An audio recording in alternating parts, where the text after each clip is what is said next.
In-evaluate na mismo ng Mitsubishi Motors Philippines ang mga umano'y nagbi-beast mode na mga Montero Sport. Ayon sa kanila, in-examine ang ilan sa 77 sasakyang bigla na lamang umanong humarurot ng walang kaabog-abog. In any one of those evaluation which are documented and submitted to DTI, there is no diagnostic trouble code that has something to be related in the alleged SUA. There is none that we cannot find based on our tool. Bilang patunay, nag-demo ang Mitsubishi. Kahit anong gawin namin, hindi namin ma-replicate yung high speed na revolution. Hindi ko tatanggalin sa accelerator pedal.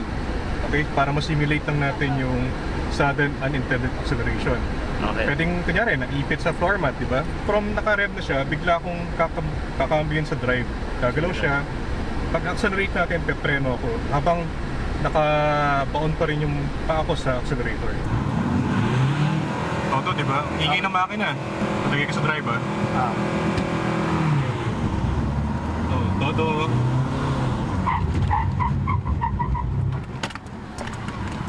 Minto, di ba? Ang design ng kotse, kailangan mas malakas ang preno. Ganon din ang ginawa sa paatras. Nanginig ang buong sasakyan at halos makalbo ang gulong. Nagmarka sa semento ang pagkakatapak sa brake. Sa loob ng sasakyan, mapapapanik ka talaga kapag itinodo ang pag-apak sa silinyador sabay apak sa preno. Susubsob ang mga nakaupo sa likod kung di ka naka-seatbelt. Sa pag-testing nila, walang palpak sa brakes, walang palpak sa accelerator, kaya walang palpak sa Montero. Simple lang ang sabi ng Mitsubishi, kung totoo mang nagkaroon ng SUA, preno lang ng todo-todo, titigil at titigil ang sasakyan. Armado umano ng lahat ng safety features ang sasakyan nila.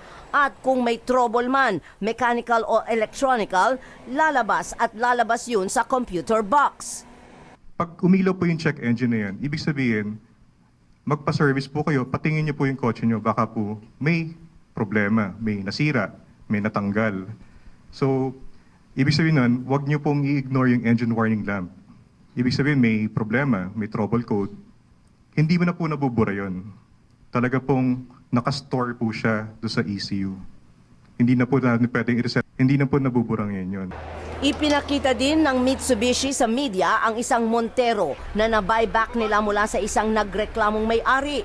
Company car na nila ito ngayon, araw-araw na ginagamit ng mga empleyado at wala namang bigla ang pagharurot na nangyayari. Under a controlled situation, kailangan may mga stimulus ka na kailangan gawin. So it doesn't necessarily mean that just because the vehicle is performing well right now, that there is no problem. We're also looking at the possibility that a third party may be secured, no, to conduct its own series of tests, just to maintain, again, independence, integrity, and credibility of the result. Inimbitahan ang mga nagre-reklamong Montero owners pero hindi sila sumipot. Doris Bigornia, ABS-CBN News.